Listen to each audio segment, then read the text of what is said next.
नमस्कार फ्रेंड्स, आज हम ऐसे दो कंट्रोवर्शियल स्टेटमेंट के बारे में स्टडी करने जा रहे हैं जो बहुत ही इम्पॉर्टेंट है हमारे फ्यूचरिस्टिक गोल के लिए, हमारे जो भी इन्वेस्टमेंट है वहाँ पे, या फिर हमारा अगर बिजनेस है वहाँ पे, या फिर हम जहाँ पे काम कर रहे हैं वहाँ पे जॉब पर, या फिर अगर कई शेयर मार्केट में हमने किसी शेयर्स को लिया है तो वहाँ पे ये बहुत ही इम्पोर्टेंट होने वाले।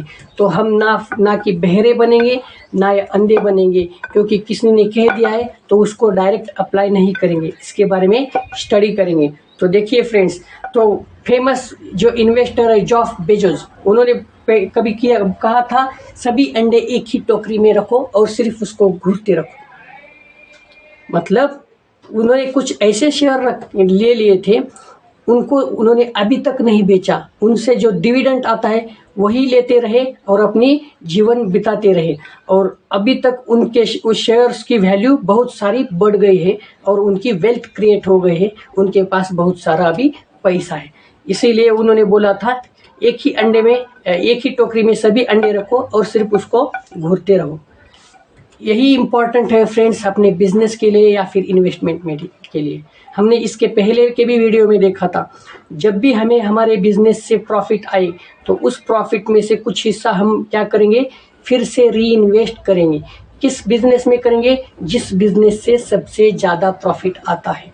लेकिन फ्रेंड, यह बिजनेस हमारे लिए अच्छा ग्रोथ ला रहा है, ठीक है फ्रेंड्स। तो यह इसी तरीके से अगर हम जॉब कर रहे हैं तो हम स्किल को डेवलप करेंगे और स्किल को वहाँ पे अप्लाई करेंगे और अपने जो अपने पद है उसको ऊंचा बढ़ाने की कोशिश करेंगे। इस तरीके से हम यह कर सकते हैं। लेकिन फ्रेंड्स, अगर इसी कहानी का अगर दूसरा पहलू देख लिया जाए तो याद करो, जब हम छोटे थे तब देखो सीडी और डीवीडी के दुकानों के बाहर कितनी बड़े बड़े लाइनें लगती थी, कितनी बड़ी बड़ी कतारें लगती थी। अब वह दुकानदार, वह कतारें कहाँ चले गए और उसका बिजनेस कहाँ चला गया? क्यों? क्योंकि वह दुकानदार एक ही टोकरी में सभी अंडे रखकर उसको देख रहा था। इसीलिए कभी कभी यह स्टेटमेंट जितना अच्छा से दिखता है उतना अच्छे से नहीं होते हैं। तो फ्रेंड्स, कभी कभी एक ही टोकरी में सभी अंडे रखना कुछ अच्छी बात नहीं। इसीलिए इसके विपरीत एक स्टेटमेंट है, डाइवर्सिफाई योर पोर्टफोलियो। मतलब क्या होता है? तुम जिससे भी तुम कमाई कर रहे हो उसको अलग अलग हिस्से में बांटकर अलग अलग जगहों से तुम कमाई करो। यह होता है डाइवर्सिफाई योर पोर्टफोलियो। तो तुम्हें अलग अलग जगह से प्रॉफिट कमाना है, अलग अलग बिजनेस करना है, लेकिन ऐसे नहीं कि कहाँ भी उठकर बिजनेस कर दिया जाए। बिजनेस भी सोच समझ के करना है, इन्वेस्टमेंट भी सोच समझ के करनी है। इसी तरीके से अगर तुम शेयर मार्केट में भी अच्छे से शेयर्स लोगे तो लॉन्ग टर्म में तुम्हें ये वैल्यू क्रिएट करके देंगे, वेल्थ क्रिएट करके देंगे। इसकी भी वीडियो हमने पहले शूट कर दी है। तो अगला देखेंगे फ्रेंड, भाव भगवान जी। ये क्या होता है फ्रेंड्स? यह शेयर मार्केट में सबसे बढ़िया तगड़ी लाइन है फ्रेंड, भाव भगवान जी। मतलब क्या होता है फ्रेंड्स? जो भी लोग चार्ट का एनालिसिस करते हैं वह बोलते हैं भाव भगवान जी, मतलब प्राइस इज सुप्रीम। मतलब क्या होता है? वह बोलते हैं अगर चार्ट में प्राइस ऊपर चला जा रहा है, इसका मतलब हमें फंडामेंटल एनालिसिस करने की क्या जरूरत है? क्योंकि किसी भी वस्तु का भाव कब बढ़ता है?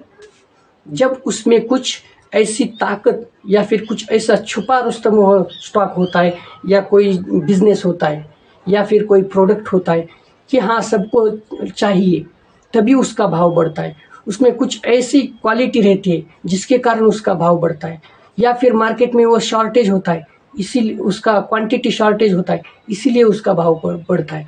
इस तरीके से वह चार्ट एनालिसिस करने वाले, टेक्निकल एनालिसिस करने वाले अपना आर्ग्यूमेंट देते हैं। उनका कहना है कि अगर भाव बढ़ रहा है इसका मतलब उस चार्ट में या फिर उस कंपनी के स्टॉक में कुछ तो दम है। फ्रेंड्स, ये इसी को भी अगर हम नॉर्मली यहाँ पे ले लिया जाए तो फ्रेंड्स, अगर समझो किसी माल का भाव बढ़ गया है, या समझो या तुम्हारे जो भी समझो तेल है, इसका अगर समझो तेल का भाव बढ़ गया है, इसका मतलब क्या है?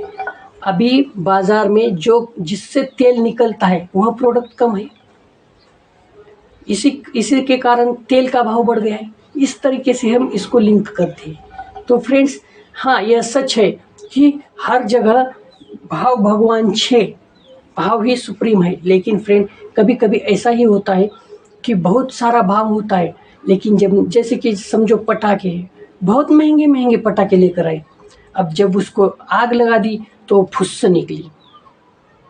मतलब हमने पैसे तो बहुत सारे दिए हैं, लेकिन निकला क्या उसमें से? फुसकी बम। यही कभी कभी होता है। जैसे कि हमारे बिजनेस में भी हम बहुत सारा, जैसे कि अभी समझो ढाबे चल रहे हैं, तो ढाबे बहुत सारे लोगों ने ढाबे डाल के रखे हैं, लेकिन क्या हर एक का ढाबा चल रहा है? क्या वह उतनी सर्विस दे पा रहा है? क्या उसके पास वह स्किल है? तो इसके लिए हमें सिर्फ भाव भगवान पे नहीं, भाव भगवान छे पर नहीं चलना है। तो हमें इसके लिए सोच समझ के काम करना है।